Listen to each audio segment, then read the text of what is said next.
Hello friends, कैसे हैं आप। आई होप आप सभी अच्छे होंगे। चलिए आज की स्टोरी शुरू करते हैं।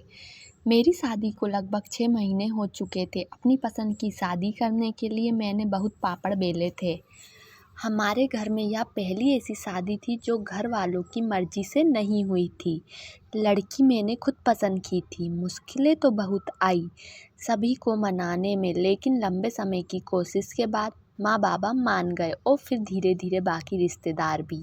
मैंने अपनी मर्ज़ी से शादी तो कर ली, लेकिन 6 महीने के बाद महसूस हुआ कि बहुत सारी बातें मैंने नज़रअंदाज कर दी जो परिवार में रहने के लिए बहुत ज़रूरी होती है। माँ ने तो बहुत समझाया था, लेकिन मैंने अपनी जिद पकड़ रखी थी। आज 6 महीने बाद जब उन सारी बातों पर विचार करता हूँ तो लगता है कि कई गलतियाँ हो गई। जोया जब हमारे घर में नई नई आई थी तो माँ बाबा ने उसे बहुत प्यार दिया और घर के रीति रिवाज सिखाने में भी कोई कसर नहीं छोड़ी। लेकिन जोया ने कई बार बचपना दिखाया। शादी से पहले जैसा उसका बर्ताव था वैसा ही शादी के बाद भी रहा। उसने कभी यह महसूस ही नहीं किया कि अब वह एक परिवार का हिस्सा है और उसे कुछ जिम्मेदारियां निभानी चाहिए।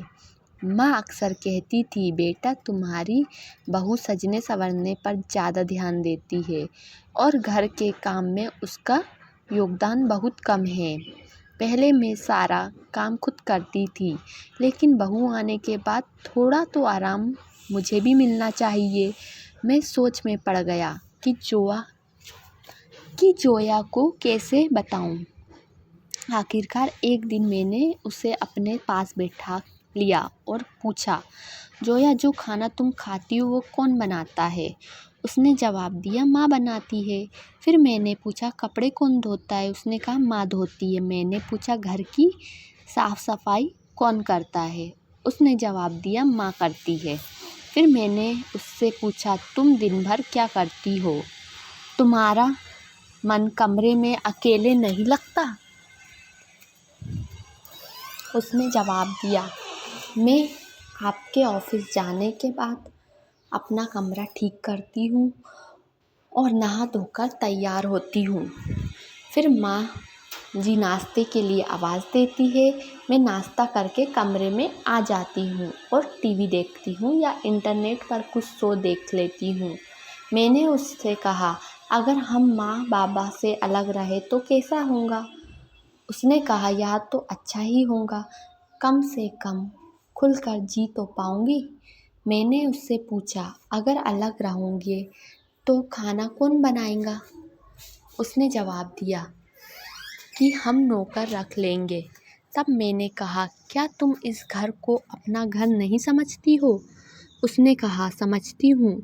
जब आप मेरे हैं तो आपका सब कुछ मेरा ही तो है। मैंने उससे कहा, जब यह घर तुम्हारा है तो इसका ध्यान कौन रखेगा। क्या तुम इसे नौकरों के हवाले करना चाहोगी। उसने जवाब दिया, नहीं, यह तो बहुत गलत होगा। फिर मैंने उसे समझाया, माँ इस घर को अपना मानकर सारा काम करती है। अगर तुम भी उनकी मदद करोगी तो उन्हें थोड़ा आराम मिलेगा। घर हमारा है और हमें इसे मिलजुल कर संभालना चाहिए। ज़रूरत पड़ने पर हम नौकर रख लेंगे, लेकिन तुम्हारा योगदान भी तो ज़रूरी है। जोया को अपनी गलती का एहसास हुआ। उसकी आंखों में हल्की शर्मिंदगी थी। उसने माँ के पास जाकर माफ़ी मांगी और माँ ने उसे प्यार से गले लगा लिया।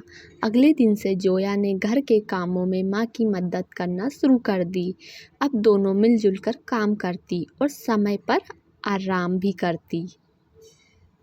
इससे न केवल घर का माहौल बेहतर हुआ, बल्कि मेरे मन का बोझ भी हल्का हो गया।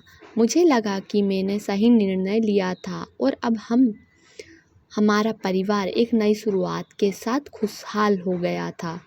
तो फ्रेंड्स, ये तो थी हमारी आज की स्टोरी। अगर आपको अच्छी लगी तो प्लीज़ चैनल को लाइक, सब्सक्राइब और शेयर ज़रूर कीजिएगा और ज़्यादा से ज़्यादा कमेंट कीजिएगा, ताकि मैं इस और भी अच्छी अच्छी स्टोरियाँ लाती रहूँ। Thank you.